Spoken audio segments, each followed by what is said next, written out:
बंधु काहाठारू केबे भी प्रतिशोध नवा पाई चेष्टा करंतुनी। जो लोक आज तुम मानकु कष्ट देइछि, जो लोक आज निजकु अन्य आगरे भल देखे होई तुमको अपमान करिछि, से सब अपमान आउ से सब कष्ट को मथापाती सही जातु। कहीं ना ए सब जिनस को कौनसी ना कौनसी एक अदृश्य शक्ति बा भगवान देखुछंती। आज्ञा चोर घर केबे भी सबुदिन पाई अंधार रुहेनी, दिने ना दिने आलोक आसे। आउ से समय आसिले भगवान से सब कष्ट आउ से सब अपमान रो कड़ा गंडा हिसाब करी सेई लोक पाखु ही पठेइबे, 100 गुण ही पठेइबे।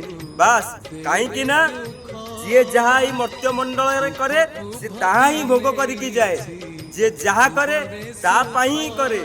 जे अन्यर गोड़ टाणे निज गोड़ ही निजे टाणे। तेणु करी जेतिकी दिन बंचुछंती आज्ञा समस्तंकर हसर खुशी भलरे मंदरे ठिया हुअंतु, समस्तंकु साहाय्य करंतु। रहिले आज्ञा, जय जगन्नाथ।